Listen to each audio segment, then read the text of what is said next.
بسم اللہ الرحمن الرحیم۔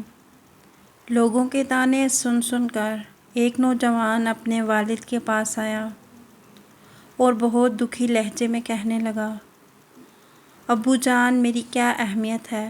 یہ سن کر باپ نے دراز سے ایک انوکھا پتھر نکالا اور بیٹے کے ہاتھ پر رکھتے ہوئے کہا کہ یہ پتھر کل صبح فلاں بازار میں بیچنے کے لیے لے کر جاؤ، اور کوئی بھی اس کی قیمت پوچھے تو منہ سے ایک لفظ بھی نہیں کہنا، صرف 2 انگلیاں اٹھا دینا۔ بیٹا حیران ہوا، لیکن باپ کی بات پر عمل کرتے ہوئے اگلے صبح بازار چلا گیا۔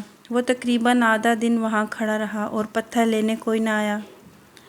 جب اس نے گھر جانے کا ارادہ کیا تو ایک شخص اس کی طرف آیا اور پتھر کی قیمت معلوم کی۔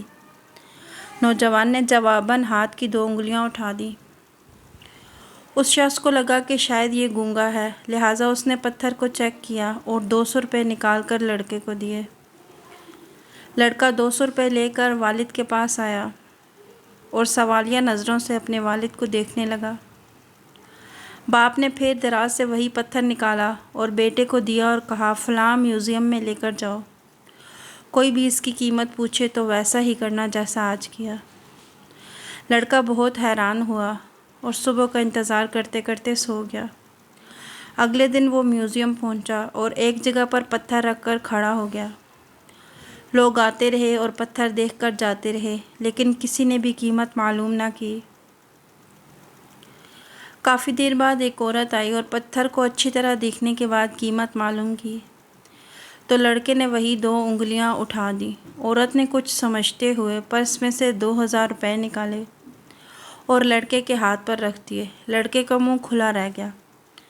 وہ جلدی جلدی گھر آیا اور باپ کو سارا قصہ سنایا۔ جواب میں باپ نے دراز سے پھر وہی پتھر نکالا اور بیٹے کو دیتے ہوئے کہا، اب کل صبح اس پتھر کو فلاں مارکیٹ میں بیچتے جانا۔ اس بار لڑکے کو اتنی تشویش ہوئی کہ ساری رات سو نہ سکا۔ آخر صبح ہوتے ہی مارکیٹ پہنچا اور کھڑا ہو گیا۔ ایک نوجوان لڑکی اس کی طرف بڑھی اور پتھر کو دیکھ کر قیمت معلوم کی۔ لڑکے نے حسب معمول 2 انگلیاں اوپر اٹھا دیں۔ یہ دیکھ کر وہ لڑکی جہاں سے آئی تھی تیز قدموں سے واپس چلی گئی۔ تھوڑی دیر بعد وہ اپنے شوہر کے ساتھ آئی۔ کہنے لگی، دیکھیے جس پتھر کو آپ اتنے دنوں سے ڈھونڈ رہے ہیں وہ مجھے مل چکا ہے، اور اس کی قیمت بھی صرف 2 لاکھ روپے ہے۔ لڑکے نے 2 لاکھ کا نام سنا اور ہکا بکا رہ گیا۔ ابھی وہ کچھ کہنا ہی چاہتا تھا کہ لڑکی کے شوہر نے 2 لاکھ روپے نکال کر لڑکے کے ہاتھ پر رکھ دیے اور خوشی خوشی دونوں میاں بیوی چلے گئے۔ اب لڑکا کبھی 2 لاکھ کو دیکھتا اور کبھی انہیں جاتے ہوئے دیکھتا۔ آخر اس نے فیصلہ کیا کہ آج ابو جان سے ماجرا جان کر ہی رہوں گا۔ جلدی جلدی گھر آیا اور اپنے باپ سے کہا، میں نے 3 بار آزمایا اور ایک ہی پتھر کو 3 الگ الگ قیمت میں بیچ دیا، آخر اس کے پیچھے کیا بات ہے؟ باپ نے شفقت سے اپنے بچے کو دیکھا اور کہا، بیٹا یہ تینوں پتھر ایک جیسے ہی تھے، لیکن ان کی قیمت لگانے والے الگ تھے۔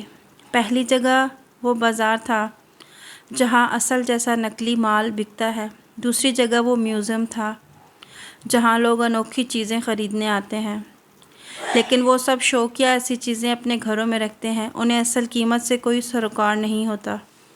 تیسری جگہ وہ مارکیٹ تھی جہاں اس قسم کے پتھروں کو لینے والے لوگ ہی آیا کرتے ہیں۔ تم نے دیکھا کہ جو پتھر 2 لاکھ کا بک رہا ہے، لوگوں نے اس کی قیمت 200 اور 2000 لگائی، کیونکہ وہ جگہ اس پتھر کے لائق نہیں تھی۔ یہی مثال ہم انسانوں کی ہے۔ ہمیں کبھی بھی ایسی جگہ نہیں رہنا چاہیے جہاں ہماری کوئی اہمیت نہ ہو، جہاں ہماری 2 کوڑی کی بھی حیثیت نہیں، جہاں نہ عزت ملتی ہے نہ عزت دار لوگ ملتے ہیں۔ اگر ہم ان لوگوں کے ساتھ رہیں گے تو معاشرے میں ہماری قیمت کم ہوتی رہے گی، لیکن اگر ہم وہاں رہیں گے جہاں ہماری جگہ ہے تو دنیا ہماری اہمیت کو سمجھے گی۔